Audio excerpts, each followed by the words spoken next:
Hey YouTube, AS Hoth here, the Hodgepodge Witch. Hope you all are having a great day. It's not, it's a little after morning here. I guess it's closer to afternoon. I don't know if y'all saw that bug just fly in my face. It's been a really long time since I've updated. We have moved. I started a new shift at work. I just recently got back from Richmond. I was doing some training for work. We've adopted a new dog from the work program. He's got half a paw. He's been through a whole lot, but he's doing well here. His name is RJ. So RJ and Ash are like best friends, are inseparable. They're in the house right now. Oh, I did it. Okay. I've got notes down here for what I want to talk about today. So if you see me leaning forward or doing any of this, you know what I'm doing. And then I've got my other book up here and some other stuff up there. You'll see me grabbing stuff. Like I said, I just wanted to come on and do an update because it's been so long since I've done one. I would like to talk about water magic today and water usage and stuff like that.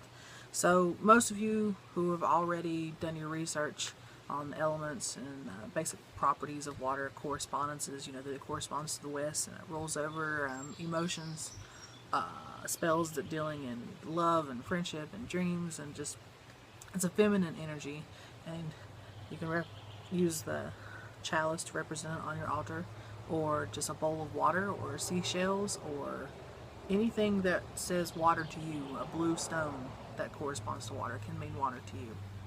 So I know that you all know that. Did you know that different types of water can be used for different purposes? Like, we have a pond. I don't know if you can see the pond. Maybe if I turn the camera a little bit more. Here's my book right there. See the pond back there? So pond water is specifically for peace and contentment and self-reflection and relaxation. Self-reflection. So I'm just going to run through these. I'm just going to read them off and write down what you want to write down. These really help me in spell work. I like to use a lot of water, charged waters in spell work. It's just something that works for me. So I'm going to read these off for you. Creeks and streams are mainly purification and harmony and cleansing. I've got a creek / stream that's over in front of the house. Got to go across the yard, across the road, and then you're at the creek. And you can write stuff on bay leaves that you want to get rid of and float it down the river in order to cleanse that thing from your life, in order to purify your life, to get rid of those things. You can also take water and bring it into your home and use it for a magical cleanser and spray it, or use it to wipe down your altar or whatever you want to do. Dew in the mornings that collects on plants and stuff, it's for general health and eyesight and beauty. And it's the most powerful when it's collected at dawn on Beltane. So, you've got bad eyes, get you some dew. Fog and mist, we don't really think about that as actually being water, but it is. Bugs. And fog and mist, if you can let it condense and collect it, it's for gravity and balance and partnerships. Ice is for transformation, balance, and creativity. So a lot of you all, or a lot of people, or a lot of witches, pagans in general, will always use the ice spell to calm people down, or to cool emotions, or to get somebody to chill out. Well, that's because it's all about transformation. So you could actually use that as I want to place in this type of energy and freeze it, and then have it be this type of energy when it comes out. So a lot of things can be done with ice. Like I said, pond or lake water, peace, contentment, relaxation, self-reflection. Rainwater. I love rainwater. I collect rainwater for everything, especially if they're big, huge storms. I'll have a bowl sitting out in my yard. It's for energy, protection, cleansing. The first rain in May is sacred to water witches. And something that you really want to take in consideration is that there are different types of rain. Like I said, you've got thunderstorms. If it happens in spring, or if it happens in summer, or if it happens in fall, they can all be charged with the energies of that season.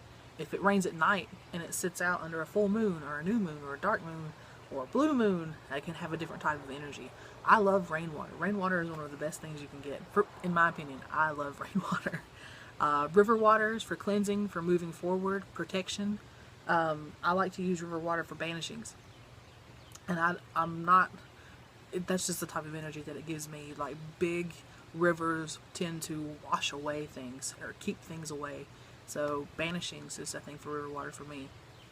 I don't know if I should turn the camera back. Now I feel like I'm like leaning like this. Seawater. Health, magical power, manifestation of goals. If you know anything about me, you know how obsessed I am with the ocean.